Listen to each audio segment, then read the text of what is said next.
Dans la série sur les démonstrations fondamentales au lycée, nous allons prouver que le nombre 1 tiers n'est pas un nombre décimal.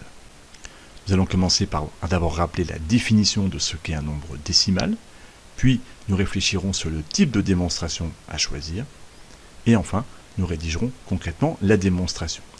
Alors commençons, qu'est-ce qu'un nombre décimal? La définition donnée en primaire, c'est qu'un nombre décimal est un nombre avec une virgule. 123,45 est un décimal. Mais cette définition-là ne va pas nous suffire pour bâtir des raisonnements. Il va donc falloir aller plus loin. Si le nombre 123,45 est un décimal, c'est surtout car il rentre dans le tableau de numération décimale que vous avez vu en primaire ou en sixième, avec 123 unités et par exemple 45 centièmes. Et ce tableau-là même, on peut le réécrire en utilisant la notation scientifique, mais remplacer chacune de ces colonnes par leur puissance de 10. On a remplacé les milliers par 10 puissance 3, les centaines par 10 puissance 2, les dizaines par 10 puissance 1, etc. Et donc le nombre 123 unités et 45 centièmes pourrait s'écrire 123,45 fois 10 puissance 0. Mais évidemment, on pourrait décider d'écrire le nombre 123,45 en fonction d'une autre puissance de 10. Et par exemple, on pourrait l'écrire 12 345 fois 1 sur 10 puissance 2, si on voulait l'écrire en centièmes, c'est-à-dire 12 345 centièmes. À partir du moment où on va réussir à déterminer un nombre entier qui permet d'exprimer le nombre en fonction d'une puissance de 10, je vais pouvoir affirmer qu'il s'agit d'un nombre décimal. Et en généralisant ce concept-là, on arrive à cette définition plus globale d'un nombre décimal qui nous dit que les nombres décimaux sont les nombres de la forme a sur 10 puissance n, avec a qui est un entier, et cette caractéristique de a est fondamentale, et petit n, un entier naturel. 123,45 en s'écrivant 12 345 sur 10 puissance 2 vérifie bien cette caractéristique-là, puisque petit a vaut 12 345 et c'est bien un entier, et petit n est égal à 2. Maintenant que nous avons vu ce qu'est un nombre décimal, revenons-en à la démonstration, démontrer que 1 tiers n'est pas un décimal, et réfléchissons à la façon de procéder pour le démontrer.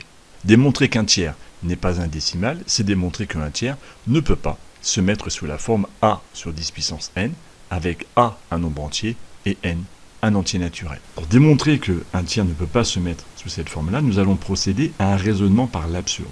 C'est un raisonnement très classique en maths qu'il est fondamental de maîtriser, et cette démonstration est une bonne illustration de l'intérêt de cette stratégie.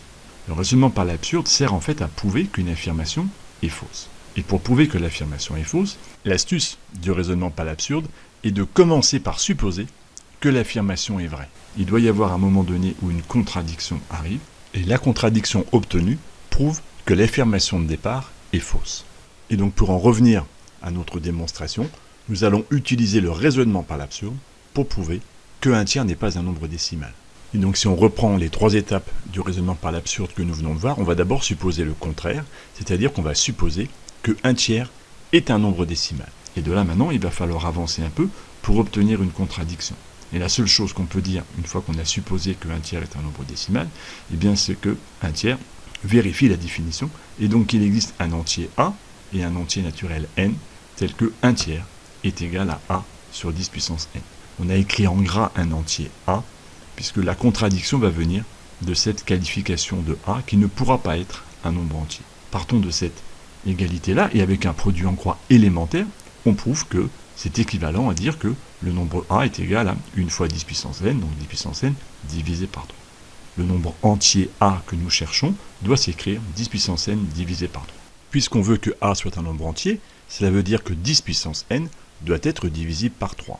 Or, on sait qu'un nombre est divisible par 3 si et seulement si la somme de ces chiffres est elle-même divisible par 3. Et là, il faut bien comprendre ce que veut dire 10 puissance n. Par exemple, si j'écris 10 puissance 2, 10 puissance 3, 10 puissance 4, ce sont donc des puissances successives de 10, ils s'écrivent 100, 1000, 10 000, 100 000. Or, toutes les puissances de 10 ont une caractéristique commune sur la somme de leurs chiffres, elle est obligatoirement égale à 1. On prouve donc que 10 puissance n n'est pas divisible par 3. La somme de ces chiffres ne peut pas être un multiple de 3. Et, nécessairement, 10 puissance n divisé par 3 n'est pas un entier. Si on divise un nombre qui n'est pas multiple de 3 par 3, le quotient ne peut pas être un nombre entier. Donc A n'est pas un nombre entier. On arrive ici à la clé du raisonnement par l'absurde, puisqu'on a prouvé que pour qu'un tiers soit un décimal, il faut qu'il existe un entier A, et au final, on prouve en même temps qu'il n'est pas possible qu'il existe un entier A. Et ça, c'est une contradiction avec l'énoncé. Le raisonnement par l'absurde est maintenant terminé. On peut le résumer pour proposer une conclusion. On a supposé qu'un tiers était un décimal. On a trouvé une contradiction.